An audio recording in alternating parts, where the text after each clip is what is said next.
Hari yayur Jaya Jaya Radha Madhava Jaya Kunja Hari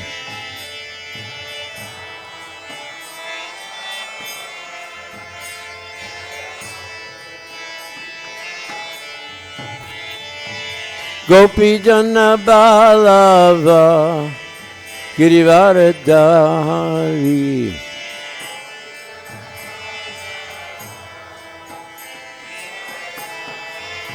Jaya Gopi Jana Balava Girivaradhari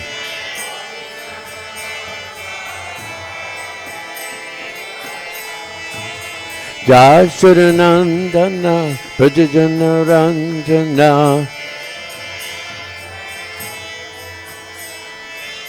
Jāśrī-nandana Prajajana Ranjana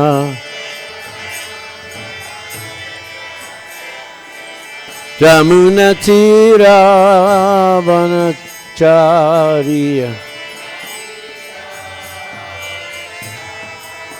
Jamuna-tira vanacārya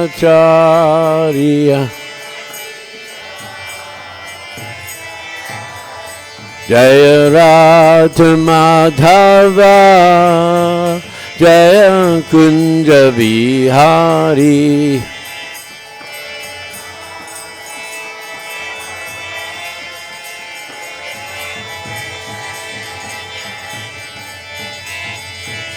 Gopi Jana Vallabha Girivaradhari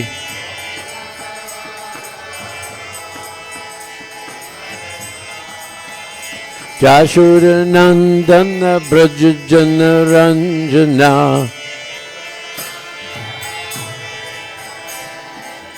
Jāśrī-nandana Brajajana Ranjana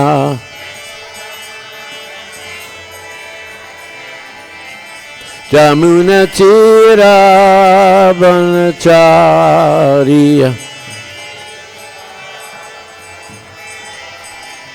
Jamuna-tira vanacārya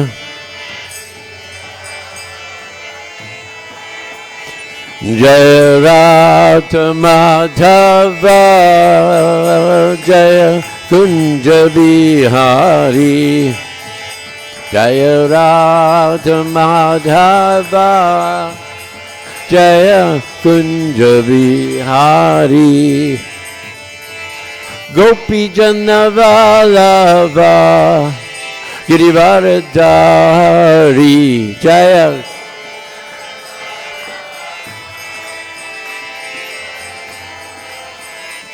Jaya Gopi Jana Vallabha Girivaradhari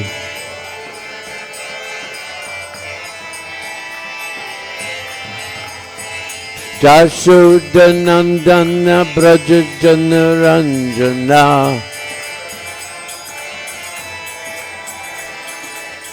Jāśrī-nandana Brajajana Ranjana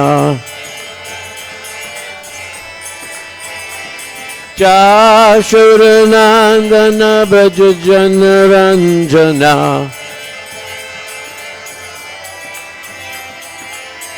Jamuna-tira vanacārya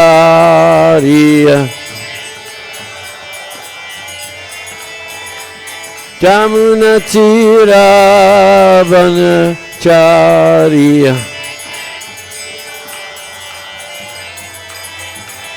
Hare Krishna Krishna Krishna Hare Hare Hare Rama Rama Rama Hare Hare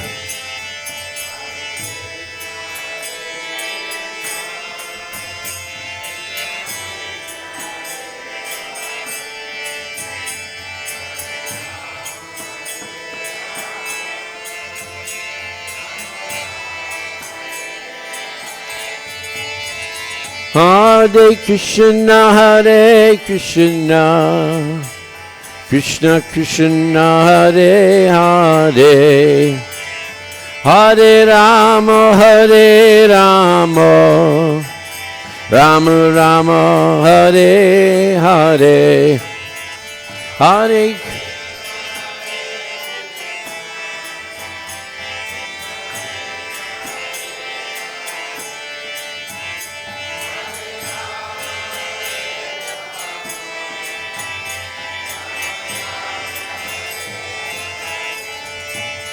Jaya Madhava, Jaya Kunja Bihari.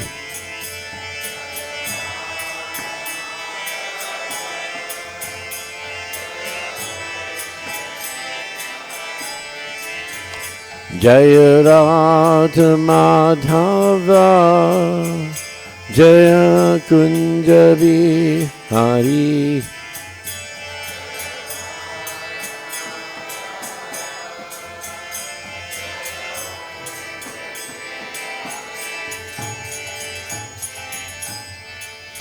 Jayam Vishnupad-Mahansa, Padavakacharya, Achatata Shishimad, His Divine Grace, A.C. Bhaktivedanta Swami, Srila Prabhupada Ki, ISKCON Founder, Charla Srila Prabhupada Ki, Jayam Vishnupad-Mahansa, Padavakacharya, Achatata Shishimad, His Divine Grace, Srila Bhaktisiddhanta Saraswati Goswami Maharaj, Nrsimha Guru, Srila Prabhupada Ki, Namacharya Srila Haridas Thakur Ki, Anantakota Bhaktivinoda Ki, Prema Ghoshi, Krishna Chaitanya, Pramunichananda, Shri Advaita Gadadhara Shivasati Gaur Bhaktivinoda Ki, Shri Shri Radha Krishna Gopi Gopinath Sham Kunda Radha Kunda Giri Govardhana Ki, Jamuna Mai Ki, Gunga Mai Ki, Mayapur Dhami Ki, Jagannathpur Dhami Ki, Vrindavan Dhami Ki, Tulsi Maharani Ki, Shri Shri Gaurnitaha Ki, Shri Shri Radha Shamsundar Ki, Shri Shri Krishna Balaram Ki, Samaveda Bhaktivinoda Ki, all glorious assembled devotees. All glories to the assembled devotees. All glories to the assembled devotees. All glories to Shri Shri Guru and Gauranga. All glories to Srila Prabhupada. Namo Vishnu Padaya Krishna Prasthaya Bhutale Shrimati Bhaktivedanta Swami Namane. Namaste Saraswati Deve Gauravani Bacharnini Vishesha Shunyavadi Paschacha Deshatarine. Om Namo Bhagavate Vasudevaya. Om Namo Bhagavate Vasudevaya. Om Namo Bhagavate Vasudevaya. Svanvatim Svakata Krishna Punya Saram Kirtanaha Hriyantasto Ibhadrani Nunati Shrutitsaram. Krishna, the Supreme Personality of Godhead, who is the Paramatma, the super soul in everyone's heart and the benefactor of the truthful devotee, cleanses desire for material enjoyment from the heart of the devotee who has developed the urge to hear his messages, which are in themselves virtuous when properly heard and chanted. Naste prayushya badreshu mitram hirdashe sevaha bhagavati nityam solke bhaktir bhagavati naishtaki. By regular attendance on the classes of the Bhagavatam and running of service to the pure devotee, all that is troublesome to the heart is almost completely destroyed, and loving service unto the personality of Godhead, whose praise with transcendental songs is established as an irrevocable fact. Om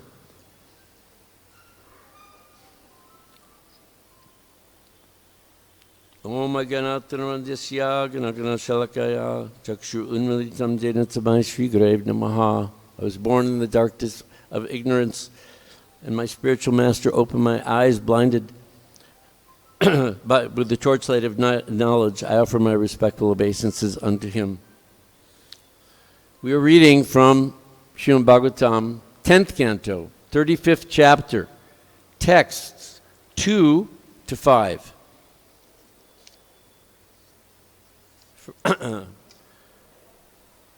śrī-gopya ūcuḥ.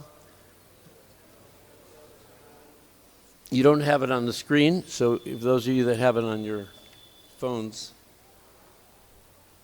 Let's get the meter. Vāma-bāhu-kṛta-vāma-kapolo, valgita-bhrur, adharārpita-veṇum, komalāṅgulibhir, āśrita-mārgaṁ, gopya īrayati yatra mukundaḥ, vyoma-yāna-vanitāḥ, saha siddhair, vismitās upadhārya sa-lajjāḥ, kāma-mārgaṇa-samarpita-cittāḥ, kaśmalaṁ yayur apasmṛta-nīvyaḥ.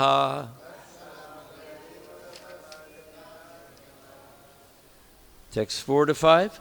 Hanta chitram abala srinutidam. Harahasa urasi sriha vidbut. Nanda sunar ayamarta jananam. Narmado yarhi kujita venuhu. Virdasho vraja vrisha mrigagavo. Venu vajahita chetas sa arahat. Tanta destat kavala drita karna. Nidrita likita chicham ivasan. So we'll, instead of repeating, we'll just repeat the text 4 to 5, and then I'll go back to read the translation and purport of 2 to 3. Hanta, chitram, wonder, abala, O girls, shunuta, hear, idam, this, hara, brilliant like a necklace, hasaha, who smile, urasi, upon the chest, sthira, motionless, vidut, lightning, Nanda Sunaha, son of Nanda Maharaj, ayam, this, arta, troubled, jnanam, for persons, narma, of joy, daha, the giver, yarhi, when, kujita, has vibrated, venu, his flute, virandansaha, in groups, vraja, kept in the pasture,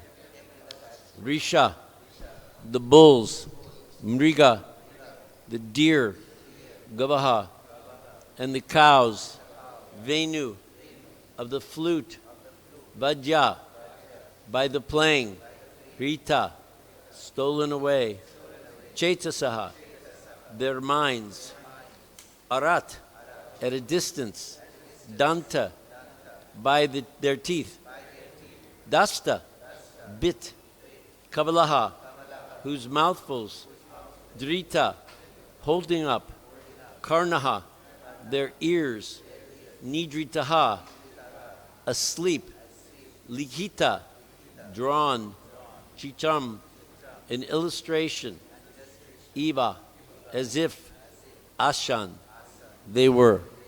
Now, despite the fact we don't have the screen, I realize you do have your phones. Those who would like to repeat these 2 verses, please do. Okay, instead of the Hare Krishna. Wow. Okay, so we are on text 2 and 3. The gopīs Translation and purport by His Divine Grace, A.C. Bhaktivedanta Swami. He, Jai. The gopi said, when Mukunda vibrates the flute he's placed to his lips, stopping its holes with his tender fingers, he rests his left cheek on his left arm and makes his eyebrows dance. At that time, the demigoddesses traveling in the sky with their husbands, the siddhas, become amazed. As these ladies listen, they are embarrassed to find their minds yielding to the pursuit of lusty desires, and in their distress, they are unaware that the belts of their garments are loosening. Purport. These purports are by Hridayananda Gopi Pranandana. Yes. Purport. Srila Jiva Goswami states that this chapter consists of a collection of statements the gopis made at various times as they stood in small groups here and there in Vrindavan. And translation to 4 and 5. O girls, this son of Nanda, who gives joy to the distressed, bears steady lightning on his chest and has a smile like a jeweled necklace. Now please hear something wonderful. When he vibrates his flute, Vraja's bulls, deers, and cows standing in groups at great distance are all captivated by the sound, and they stop chewing the food in their mouths and cock their ears. Stunned, they appear as if asleep or like figures in a painting. Purport, again by Hridayananda Maharaj and Gopi Janavallabha. Gopi Pranadana. The word stira vidyut, steady lightning, refers to the goddess of fortune who resides on the chest of the Supreme Lord. When the animals of Vrindavan hear the sound of the flute, they become stunned in ecstasy, and thus they stop chewing their food and cannot swallow it. The gopis, in separation from Krishna, marvel at the extraordinary effect of the Lord's flute playing. Srila Sridhar Swami gives the following explanation of the compound word harihasa, which compares Lord Krishna's smile to a necklace. The word can mean he whose smile is brilliantly clear like a jeweled necklace, or he whose smile is reflected from his jeweled necklace. Because while Krishna plays his flute, he bends his head down and smiles. The word can also mean he whose smile, like a jeweled necklace, casts its effulgence upon his chest, or he whose necklaces shine brilliantly, just like a smile. So again,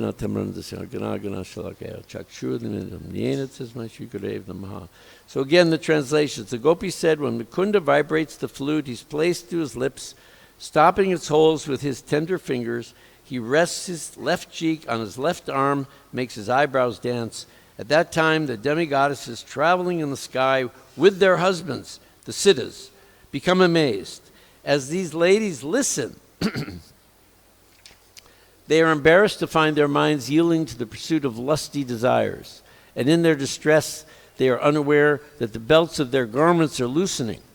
Oh, girls, this son of Nanda, who gives joy to the distressed, bears steady lightning on his chest and has a smile like a jeweled necklace.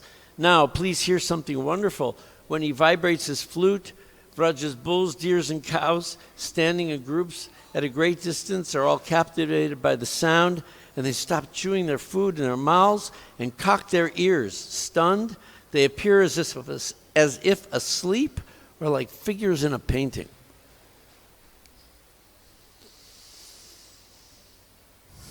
Can you digest all that? I mean, really, I'll speak for myself, reading in this 10th canto these intimate pastimes of these very rarefied understandings of what happens just by Krishna playing his flute. How can I, just a kanishta, attempting to hear the holy name every morning, how is it that I can possibly enter into this enormous, fathomless depth of Krishna's sentience, spiritual sentience that's being felt by these various living entities? To me, it's, I was given the opportunity to give this lecture, and I said, I've been, I've been exposed, because what do I know from such wonderful pastimes? Therefore, I went, okay, I know what I don't know. At least that I know. So therefore, let me go to those who know better. It turns out, when I did a little research, that these verses are actually, Vishwanath Chakravarti Thakur actually plucks these verses right out of the 10th canto and comments on them in a very detailed way. So when I don't know what to say, when I don't really know where to go, I mean, I do have some experience to share of hearing Krishna's flute. Actually, I can share that. But I've never shared it before. But since I'm in this situation, before I read the most eloquent descriptions and insights as to how these, as elaborations on these descriptive statements from the Bhagavatam, I can tell a little bit about my experience, which Shruti Kirti will appreciate because they actually happened in New Vrindavan. In 1971, I was forced to surrender to Krishna by circumstances. And, I was in Chicago, and I couldn't really handle the vibrations of that time Chicago was the slaughterhouse capital of the world. All the stockyards were in Chicago, so all the cattle were brought to Chicago. Not only that, but my stepfather owned one of the meat processing plants. So I was deeply, under the vibration of a lot of, to say it nicely, just tamagund. So I left on a bus to go to New Vrindavan, which I heard was willing to accept crazies. That time there was only 4 or 5 devotees there. I don't think you were there yet. 71, April 71. In fact, I know you weren't there because you weren't there. And I left on a bus that was traveling on a Saturday night and a Sunday. That Sunday happened to be Easter Sunday. And I knew that, oh yes, Christ arose on Easter Sunday, so I'm going to go to New Vrindavan and I'm going to leave my body there. I was determined that this was what I had to do. Not by suicide, but I was going to be like a yogi and leave my body.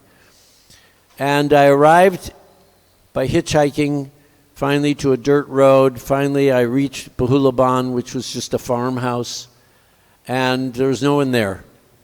And I dare not go inside. And so there was a hill nearby, which later became known as, I believe, Govardhan Hill.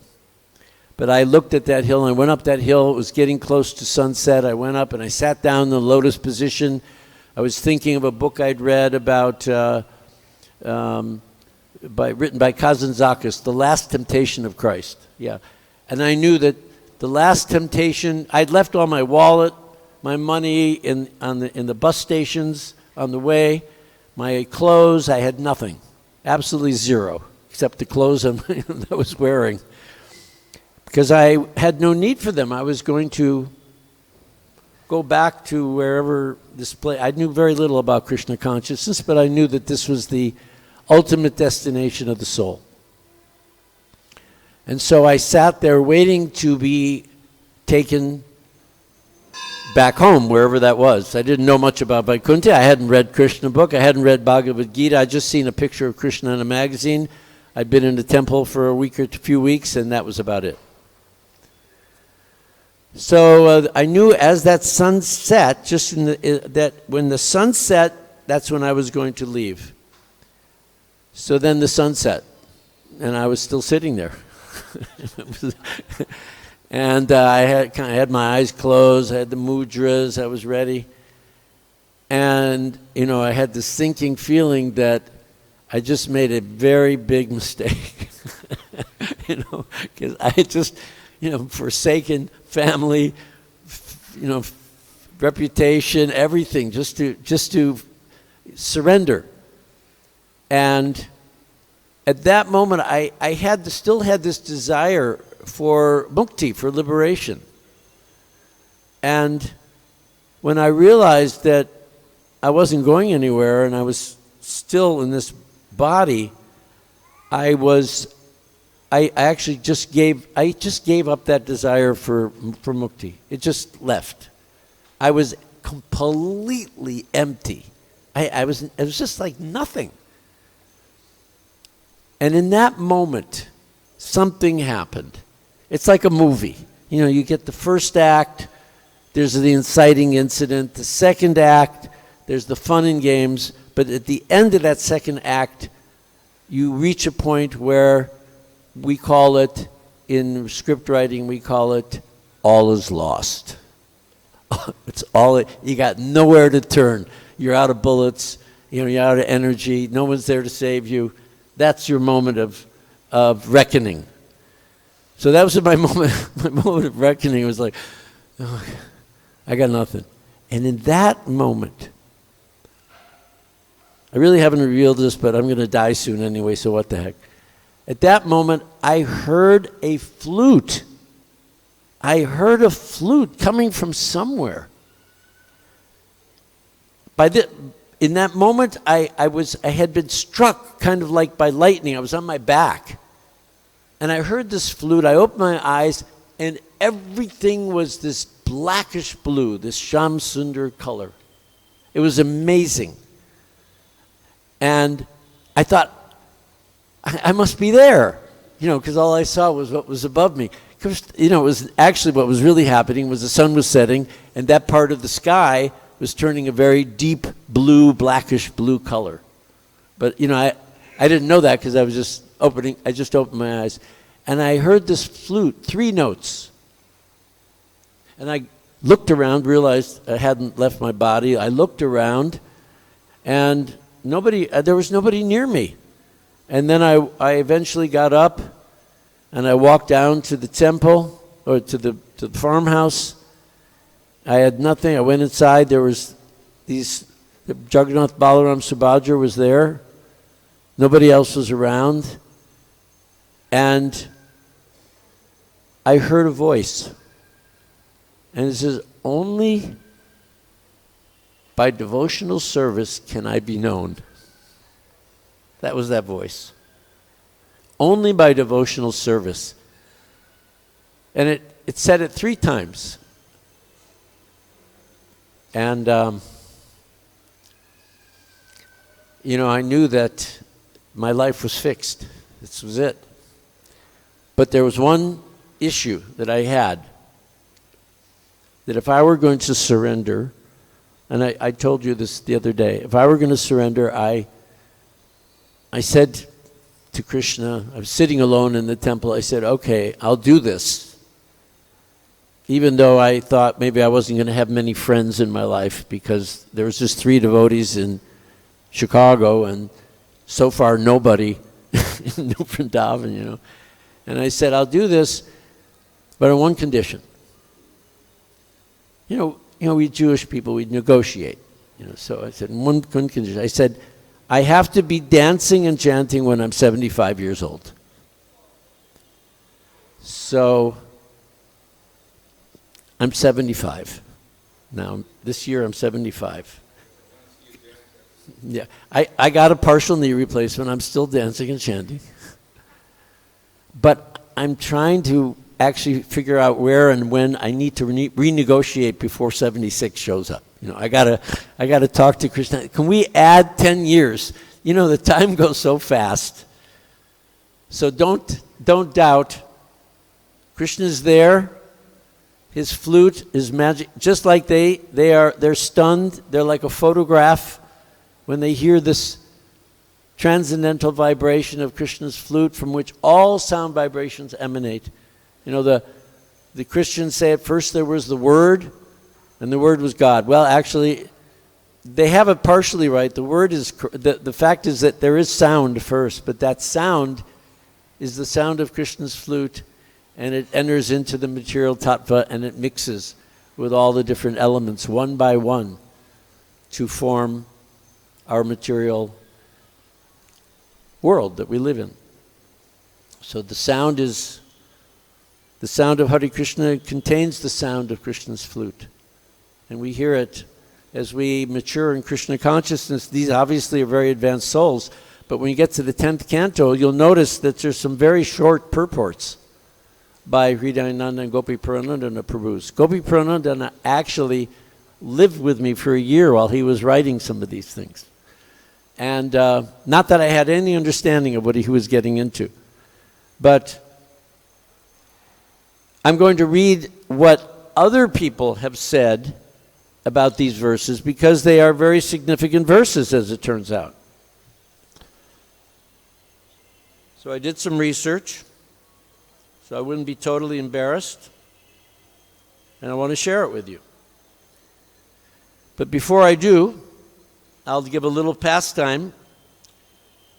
Kalakanta told how Prabhupada was speaking in the Bhagavatam class one morning, and at a certain point in the lecture he went into a kind of ecstatic trance. You've experienced that. And he was clearly very alert. It wasn't that he appeared in any way to be dozing. His eyes were just closed and looked like he was ruminating very deeply. He was silent for a long time, and everybody in the temple room was also silent. So everyone just sat there. They didn't know what to do, and they were waiting for Prabhupada to do something, and nobody dared make a sound. In what seemed like much longer, but was probably a minute or two, Hansaduta started chanting Nama Om Vishnu Padaya and broke the moment, and Prabhupada shook his head and indicated, go on chanting. So Shruti Kirti remembers that, right?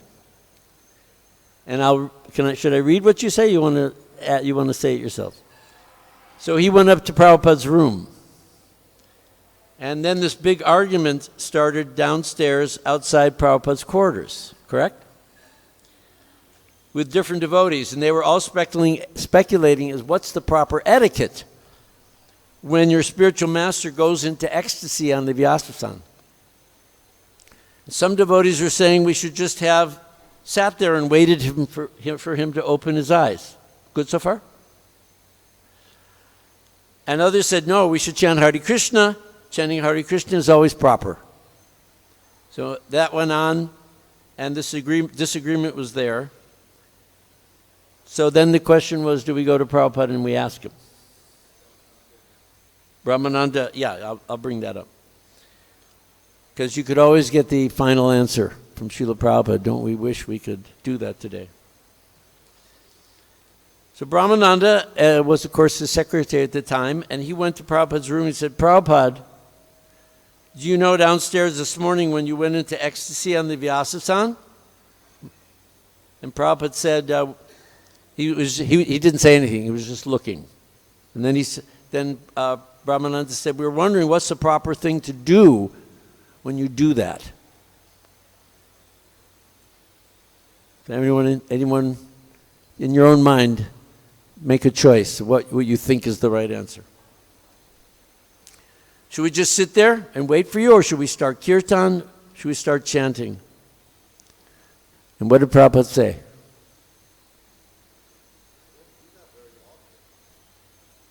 I don't do that very often, but you should just chant Hare Krishna. Yes, he said, and it was like that. Brahmana said, Kalakanta says, we were so silly. It would have been just nice to sit there, even if it was an hour. It would have been wonderful because Prabhupada went into ecstasy, and you couldn't help but on some level feel ecstatic symptoms yourself, just knowing Prabhupada was in ecstasy like that. It was enough to make you feel some bliss. So there's a quote from the Bhakti Rasamrita Sindhu, 1.3.25, when the seed of ecstatic emotion for Krishna fructifies in the heart of the devotee, the following symptoms naturally manifest in his behavior. He feels forbearance. He doesn't like to waste any time. He's detached from the mundane. He's free from pride. He lives in full hope. He's always eager to serve. He always has a taste for chanting the Lord's name. He loves to tell of the divine qualities of the Lord, and he loves the holy abode of the Lord. These 9 are called anubhav, subordinate signs of ecstatic love. So in the CC, there's a 789 to 90, there's descriptions of some of the symptoms of this ecstatic love. Perspiration, trembling, standing on end of one's bodily hairs, tears, faltering voice, fading complexion, madness, melancholy, patience, pride, joy, and humility. These are various natural symptoms of ecstatic love, which causes a devotee to dance. And did I see wonderful dancing this morning of the ecstatic devotees, both here and in the Bhaktivedanta Gurukula in the morning artik. Such wonderful dancing is there. What causes that to dance? These are all symptoms of ecstasy, of chanting the Hare Krishna mantra. And these uncommon symptoms of ecstatic love indicate the Supreme Person. But some people, like Sarvabhauma Bhattacharya, for example, could not understand that transcendental nature. Not yet. He was given the kripa, but he was still trying to enter into, what is this? He was perplexed. What is he feeling? Why are these symptoms manifesting? Gopinath Acharya is pointing out, this is the purport to 691 in CC, that Sarvabhauma Bhattacharya had already seen uncommon symptoms of ecstasy in the body of Sri Chaitanya Mahaprabhu.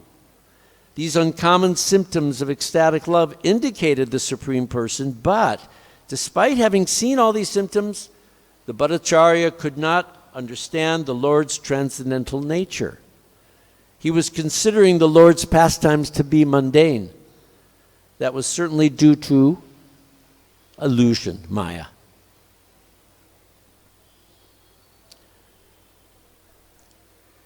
In the 691 purport, this last line is given, which is really very telling. It said, unless one is connected to the disciplic succession of Madhavendra Puri, there is no possibility of awakening of these ecstatic symptoms. How fortunate we are that we are connected to this disciplic succession.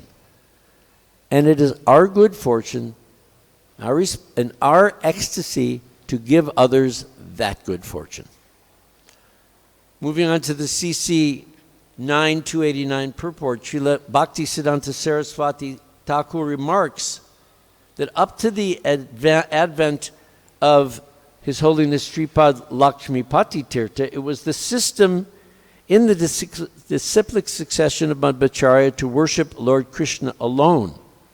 After Srila Madhavendra Puri, worship of both Radha and Krishna was established. For this reason, Sri Madhavendra Puri is accepted as the root of worship in ecstatic love. Unless one is connected to that disciplic succession, again, there's no possibility of ecstatic symptoms of love. The word Goswami Gosani is significant in this connection. The spiritual master who is fully surrendered unto the Supreme Personality of Godhead and has no business other than the Lord's service is called the best of the Paramahansas. So do we have the best? We have the best of the best. Srila Prabhupada. Prabhupada once said to us that in the spiritual world is perfect, but then there's more perfect, and then there's most perfect. But in the case of Srila Prabhupada, I declare it boldly, There's no more perfect than the most perfect, Srila Prabhupada. Now, talking about these types of bhavs, which are what is being experienced by these various personalities. There are 33, according to the CC 14167 purport, 33 vyabhachari bhavs, which are bodily symptoms manifest in ecstatic love. And they are as follows. Nevada, which is indifference. Vishada, moroseness. Danya, meekness. Jnani, a feeling that one is in a faulty position. Shrama, fatigue. Mada, madness. Garva, pride. Shanka, doubt. Trasha, shock. Avegya, intense emotion. I'm telling you, if you gave these types of feelings to a writer who's trying to write about, the best books about creative writing do not go into the depth of what I'm reading you now. I've read so many books, from Lagos Igris, The Art of Dramatic Writing, to the best books on screenwriting and developed character. They don't have a clue as to the subtleties and depth of feelings in these bhavs. Umada, craziness. What's that word in Hindi? Pagala? Crazy, right? Just think he's crazy. Apasmṛta, forgetfulness. Vyadi, disease. How is disease an ecstatic symptom? Well, one can erupt with all kinds of boils or any kind of rashes, etc. Moha, bewilderment. Mrita, death. Death is an ecstatic symptom. There's people who appear to die, then come back to life. Mrita, that death. Aslasya, laziness. Jajja, infidelity. Vrija, shame. Avahita, concealment. Smriti, remembrance. Vitarka, argument. Argument as an example of an ecstatic symptom. Does anybody here who's listening to this, can they fathom what that means? Do they get what that means? I'm arguing for Krishna. Therefore, I'm ecstatically arguing. Could be. I mean, think about where we are in our development of so-called feelings of ecstasy about Krishna, and the subtleties, the depth, the profundities of these various kinds of feelings. What I find from, and bringing this to your attention, is that it makes me feel that much more inadequate. I'm just on the very surface of what is the actual profound realizations in devotional service. And in that humility, maybe, if I'm fortunate, if I get the mercy of the pure devotees and the Vaishnavas, maybe I'll understand a little bit of what I'm reading, of what I'm feeling, or maybe I'll get a taste of that. In the Madhya-lila 1477 translation, there are 8 symptoms of ecstatic love on the platform of transcendental jubilation. Now, we're just talking about jubilation. And when they are combined and tasted by Krishna, the Lord's mind is completely satisfied. Sri Chaitanya Mahaprabhu bade farewell to the Muslim governor at Pichalda. Krishnadas Kaviraj Goswami herein states that the governor experienced symptoms of ecstatic love due to being separated from Sri Chaitanya Mahaprabhu. In 1620, Sri Chaitanya Mahaprabhu bade farewell to the Muslim governor at Pichala. And herein, Krishnadas Kaviraj states that these symptoms cannot be described. Now we're beyond the ability of words. I can't tell you how it felt. I'm at a loss for words. We have that material experience. And here it is described in our CC that there are things that are not even, you can't even say them. You can't even describe them. In the CC 24-140, pure devotees manifests spiritual bodily symptoms of ecstatic love simply by remembering and reminding others of the Supreme Personality of Godhead, Hari, who takes away everything inauspicious from the devotee.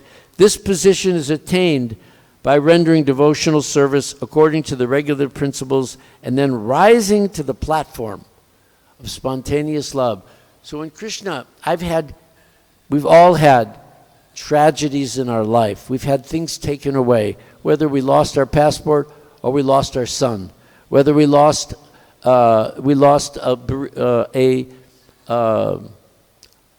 loved one, or we lost hope. We've all experienced, at least many of us who are matured, have all experienced those deep, dark nights of the soul when doubts appear like mountains and you don't know whether to turn left or right.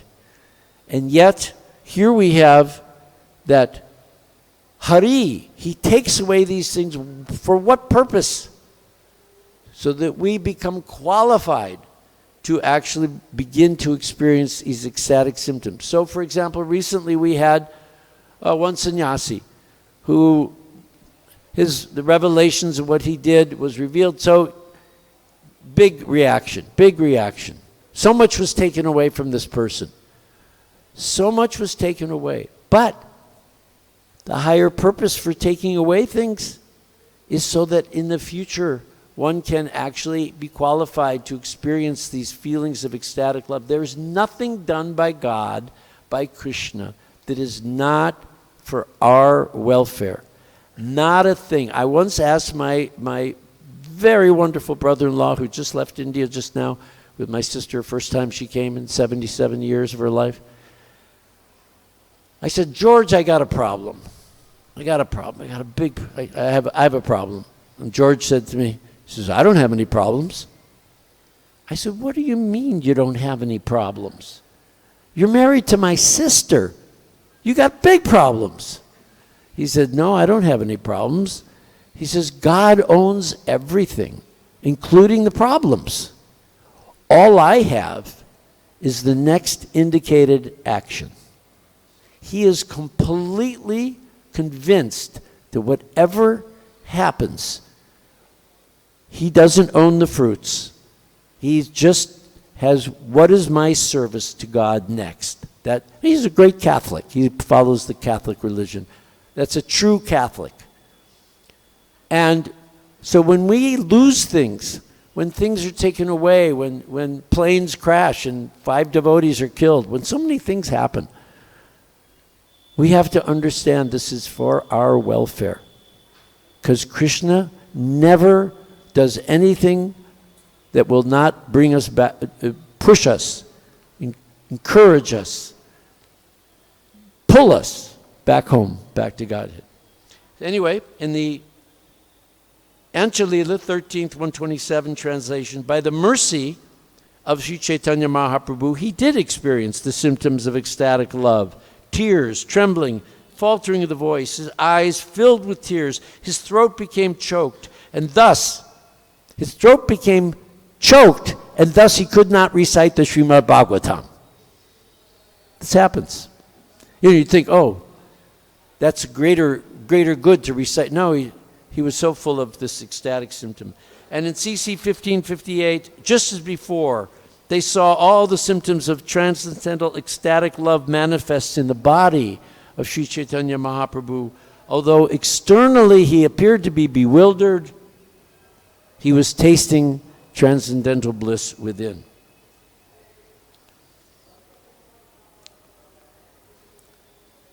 Srila Prabhupada was so fond of this 10th canto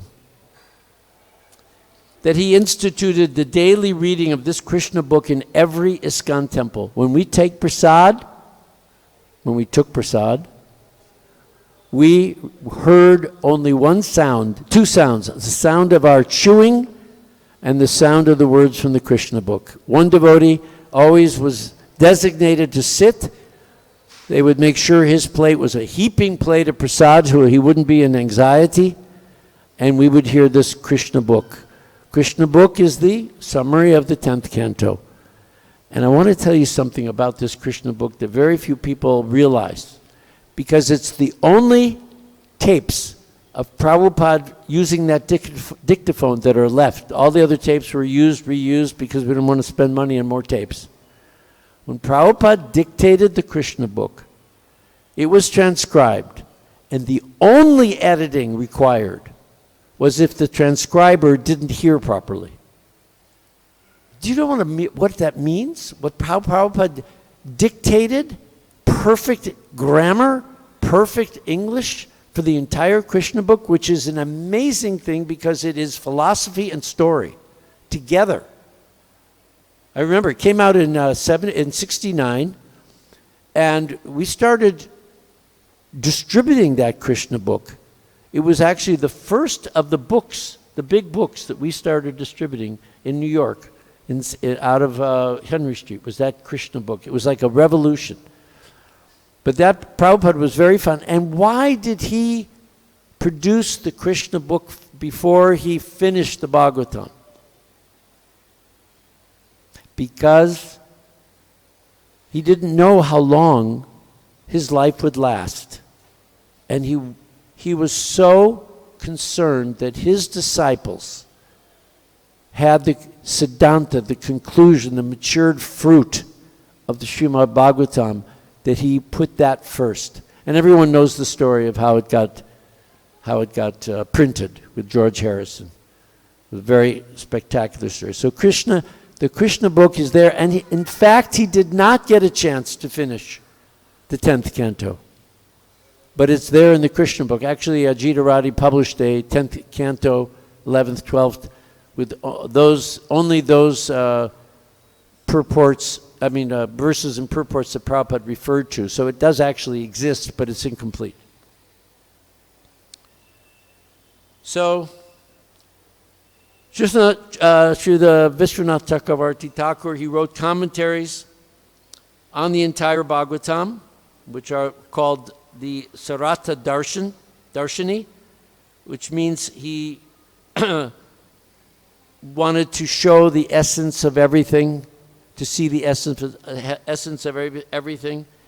And he reveals his own internal mood in those commentaries. And Prabhupada refers to Vishwanath Chakravarti Thakur quite often. So in the following passage, Srila Prabhupada mentions an incredible benefit one will receive by reading Krishna's pastimes in the 10th canto. And also, anyone who will read the Sarata Darshani will also attain this wonderful result. Srila Prabhupada says, Krishna's pastimes are so powerful that simply by hearing, reading, and memorizing this book, Krishna, his Krishna book, one is sure to be transferred to the spiritual world.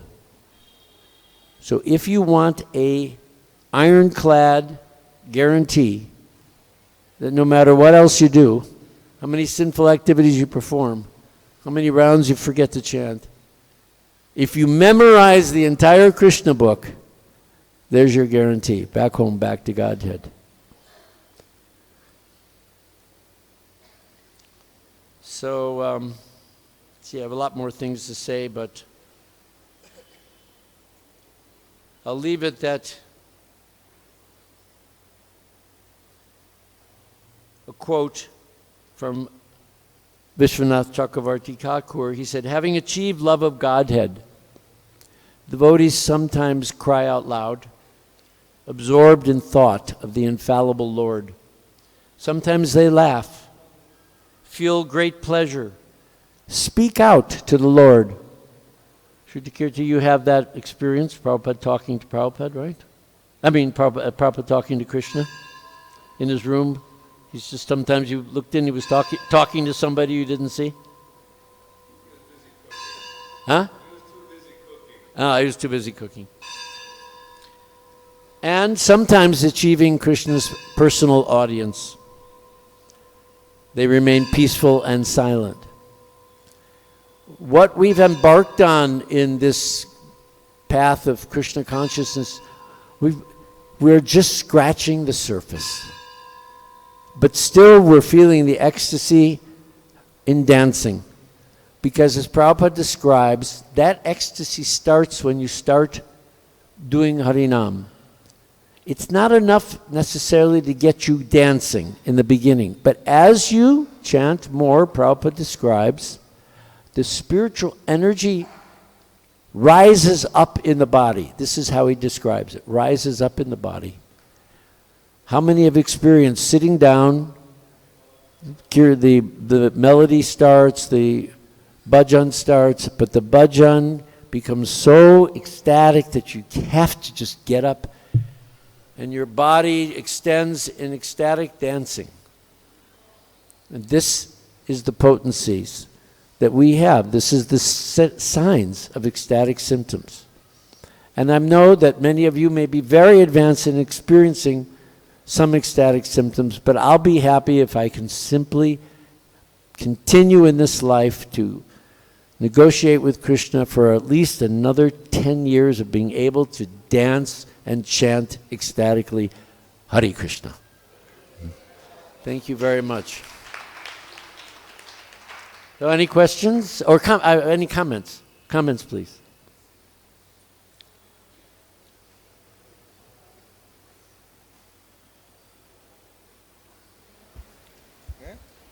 Hare Krishna. Yes, nice to see you after a long time. April 1971, when you went to New Vrindavan, they had just gotten that farm, the Bahulaban farm.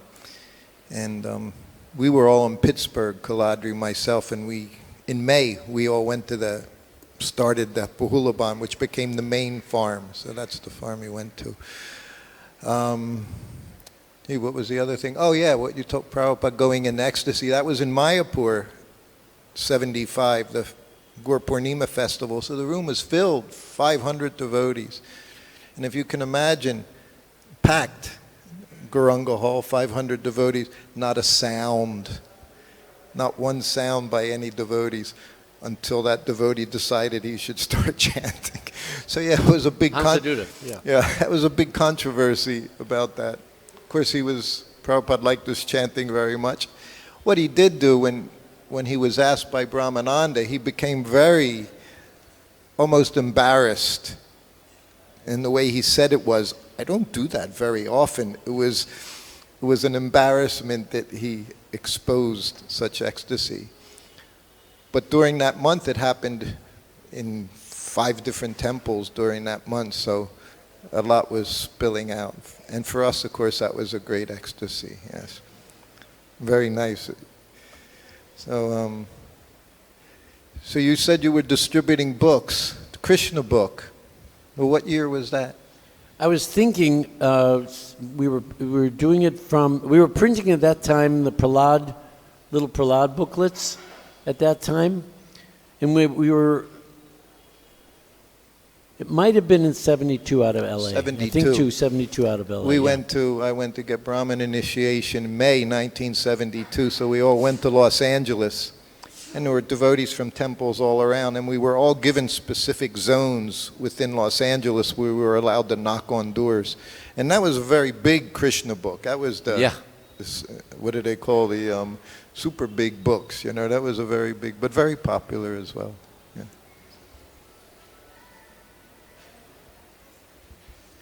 Any other comments or questions? Nice class, thank you.